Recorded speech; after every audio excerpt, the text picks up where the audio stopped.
अगर आप भी लेना चाहते हैं देश दुनिया की तमाम जानकारी तो आज ही सब्सक्राइब करें हमारे चैनल को। साथ ही नीचे दिए बेल आइकन को जरूर दबाएं ताकि हर अपडेट आप तक पहुंच सके। नमस्कार, प्रभाव साक्षी न्यूज नेटवर्क और आप सभी का स्वागत है। देश भर में लॉकडाउन है, लेकिन लॉकडाउन के नियमों का उल्लंघन भी हो रहा है। बहुत सी जगहों पर छूट दी गई है, लेकिन इस छूट का फायदा उठाते हुए कुछ लोग तफरी करने के लिए भी रोडों पर निकल रहे हैं। इस तरीके की तस्वीरें देश भर से सामने आ रही हैं। और अगर हम बात करें कोरोना वायरस की, तो इसने अब राष्ट्रपति भवन तक दस्तक दे दी है, लोकसभा सचिवालय तक दस्तक दे दी है। राष्ट्रपति भवन के बारे में जो खबर आई वो यह थी कि वहां पर जो कर्मचारियों के परिवार रहते हैं, उसमें एक परिवार में एक महिला, जो कि इस परिवार की रिश्तेदार थी, वो साथ ही रह रही थी, वो कोरोना पॉजिटिव पाई गई है। और इसको देखते हुए जो 125 परिवार रहते हैं कर्मचारियों के, उन सबको आइसोलेशन में भेज दिया गया है, सैनिटाइज किया जा रहा है पूरे उस इलाके में जहां पर कि ये कर्मचारियों के परिवार रहते हैं। और जो महिला पॉजिटिव पाई गई है उसके बारे में बताया जा रहा है कि वह अपनी मां के अंतिम संस्कार में शामिल हुई थी कुछ दिनों पहले, और उसकी मां की भी मृत्यु कोरोना वायरस से हुई थी। और ये महिला भी कोरोना वायरस से पॉजिटिव पाई गई है। उसके पूरे परिवार का जो चेकअप किया गया है, जो टेस्ट रिपोर्ट्स आई हैं, उसमें इस महिला को ही कोरोना पॉजिटिव निकला, बाकी सबका नेगेटिव निकला है। लेकिन फिर भी सभी जो 125 परिवार रहते हैं कर्मचारियों के, उन सबको आइसोलेशन में भेज दिया गया है। लोकसभा सचिवालय के भी कर्मचारी को जो रिपोर्ट आई है वो पॉजिटिव आ गई है, जिसको देखकर हड़कंप मच गया। हम आपको बता दें कि लोकसभा सचिवालय में और राज्यसभा सचिवालय में कल 20 अप्रैल से ही कामकाज शुरू हुआ है।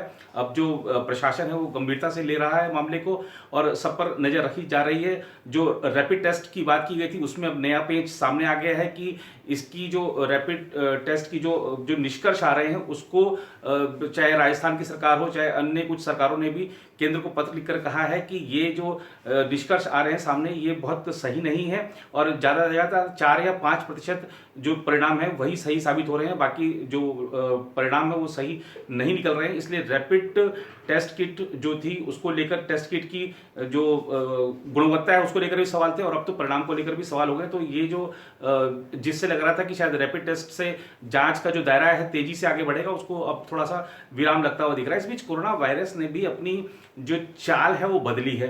अब अगर आपको बताएं, चाहे महाराष्ट्र की बात करें चाहे दिल्ली की बात करें, दिल्ली में अभी 2 दिन पहले 186 नए केस सामने आए थे। महाराष्ट्र में भी जो नए केस सामने आए हैं उनमें से अधिकांश ऐसे हैं जिनमें कोरोना वायरस का कोई लक्षण ही नहीं था। अब आप देखिए कि जो लोग नए मामले सामने आए हैं उनमें कोरोना वायरस ने किस तरह से चाल बदली, इसको समझिए कि ना उनको खांसी है, ना जुकाम है, ना कि सर्दी थी, ना ही कोई बुखार था, और ना ही कोई गले में खराश थी, ना ही किसी तरीके का दर्द था। इनकी जो जांच की गई उसमें ये कोरोना पॉजिटिव निकले। अब आप सोचिए कि कितनी ये खतरनाक चीज है कि जिस किसी को व्यक्ति को पता ही नहीं है कि उसको कोरोना वायरस है, ना उसके अंदर कोई लक्षण है, और वह खुद को स्वस्थ महसूस करता हुआ घूम भी रहा है, पता नहीं कितने लोगों से मिल रहा है, और कितने लोगों को कोरोना वायरस उसने फैला दिया होगा। ये एक बहुत गंभीर विषय है, जिसको देखते हुए कोरोना की अब ये जो नई चाल है, इस पर सरकार किस तरीके से आगे इसको मात देने की रणनीति बनाती है, इसको देखना होगा। और अगर हम बात करें जो जमातियों की, जो जमातियों ने जो जिस तरह से कोरोना वायरस फैलाया और जो राष्ट्र की जो एक कोरोना वायरस के खिलाफ लड़ाई है उसमें बाधा उत्पन्न की, उसमें एक नया मामला आज सामने आया। दरअसल प्रयागराज में एक प्रोफेसर शाहिद को गिरफ्तार किया गया है। इन पर आरोप है कि इन्होंने लगभग 25 से 30 जमातियों को अपने यहाँ पर पनाह दी हुई थी, शरण दी हुई थी, और प्रशासन के बार बार अपील करने के बावजूद ये जमाती बाहर नहीं आ रहे थे, कोरोना वायरस की जांच नहीं करा रहे थे। और इसको देखते हुए जब सूत्रों से मिली जानकारी के अनुसार जब वहां पर कार्रवाई की गई तो वहां पर 25-30 जमाती निकले हैं। प्रोफेसर शाहिद को गिरफ्तार किया गया, और ये गिरफ्तारी इस मामले में अहम है कि कोई अनपढ़ व्यक्ति हो, उसको आप बार बार समझा रहे हैं और वो नहीं समझ रहा, तब तो एक विषय समझ में आता है। लेकिन अगर प्रोफेसर है कोई और उसको पता है सब कुछ कि किस तरीके से महामारी ना जाति देख रही, ना धर्म देख रही, ना उम्र देख रही है, ना लिंग देख रही है, लेकिन फिर भी सबको लग रही है और बड़ी गंभीर है, देश कैसे जूझ रहा है, पूरा विश्व कैसे जूझ रहा है, उसके बावजूद, इतनी सब जानकारी होने के बावजूद प्रोफेसर शाहिद ने इन लोगों को छुपा के रखा और शरण दी। ये बहुत गंभीर मामला है, और प्रशासन अब जो नए नियम अधिसूचित किए गए हैं उनके मुताबिक कार्रवाई करेगा, और इन सबको गिरफ्तार कर लिया गया है। खासतौर पर जो प्रोफेसर शाहिद है उनको पकड़ लिया गया है, और बाकी लोगों की भी जांच कराई जा रही है जो जमाती वहां पर मिले हैं। और अगर हम बात करें दुनिया भर में, तो दुनिया भर में जो इससे मौत का जो सिलसिला है वो लगातार जारी है। और अगर बात करें भारत में, तो भारत में 18,000 के पार जा चुका है आंकड़ा। जो मृतकों का आंकड़ा है वो 600 के करीब पहुंच चुका है।